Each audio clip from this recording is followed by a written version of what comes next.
So we're going to take a look at graphing a hyperbola in this 7.3 section, and pardon my nose. I've gotten hit by some kind of allergens in the air. A hyperbola, the actual main difference between the equations of a hyperbola and the equation of a hyperbola and ellipse is the sign between the two terms.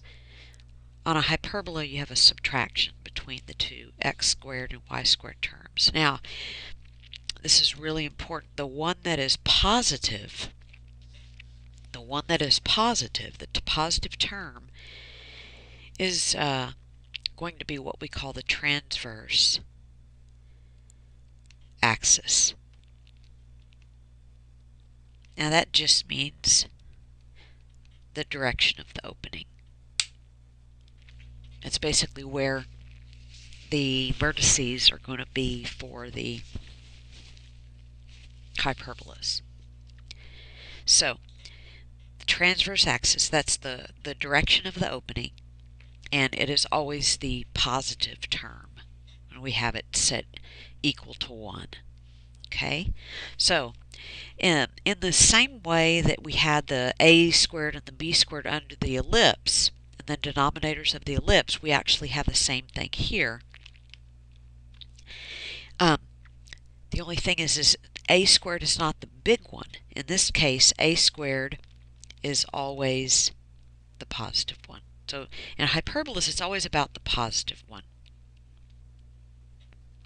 Okay? So a squared is always the positive one. So in this case, we do know that a squared is 25 and that a is 5. So therefore, we know that b squared is 4 and that b is 2.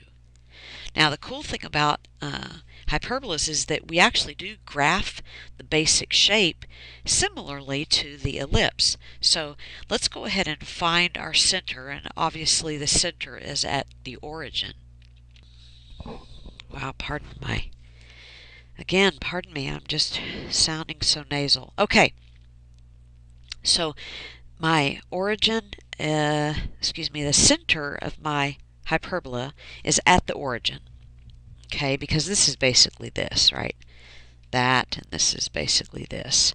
So again, very similar to the ellipse in that the center is always HK. In our case, we have the origin as the center. So now we are going to take the A distance, and since it's under the x squared, since the x squared is the term that is positive, then my transverse axis, my A direction, is going to go on the x, in the x direction. Now what I'm doing is I'm going 5 places to the right of the center and 5 places to the left of the center, just like we did in the ellipse. Now I'm going to go ahead and take a look at what we call the conjugate axis. I'll go ahead and put that on here.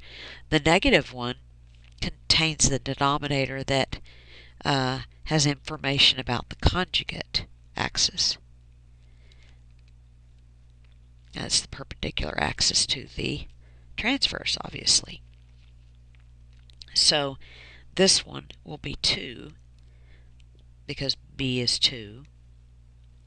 Now, what I'd like to do, and what we do,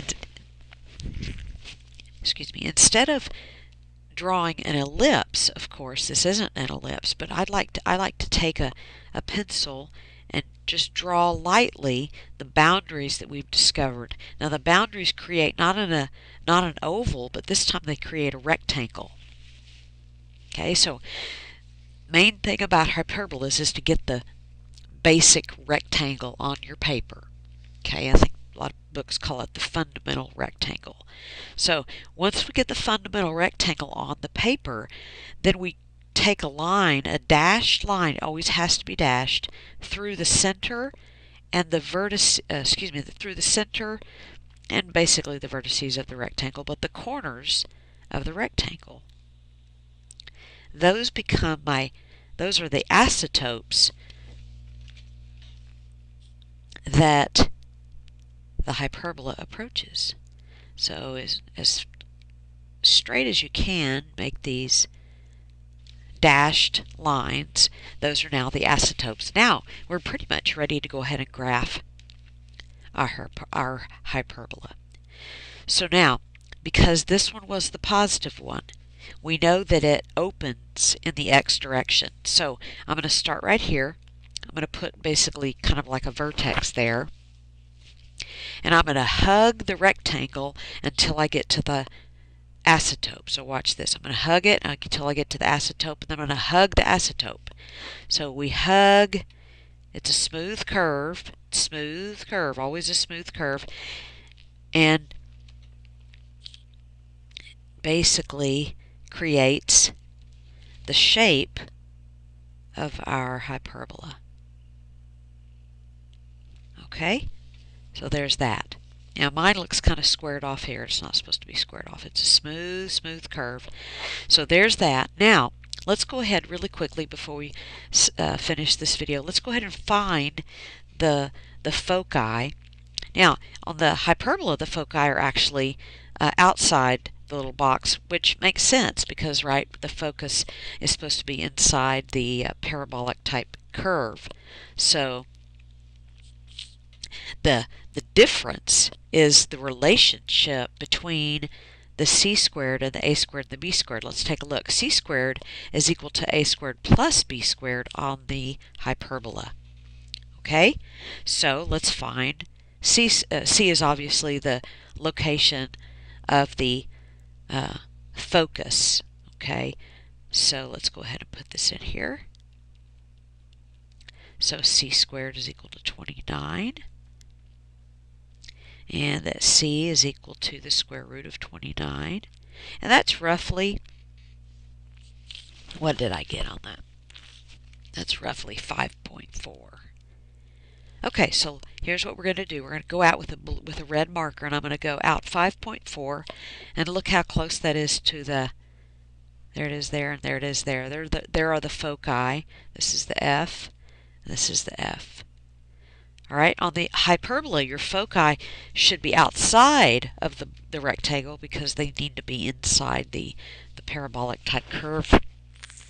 And I guess that's it. Can't think of anything else. Thanks for watching.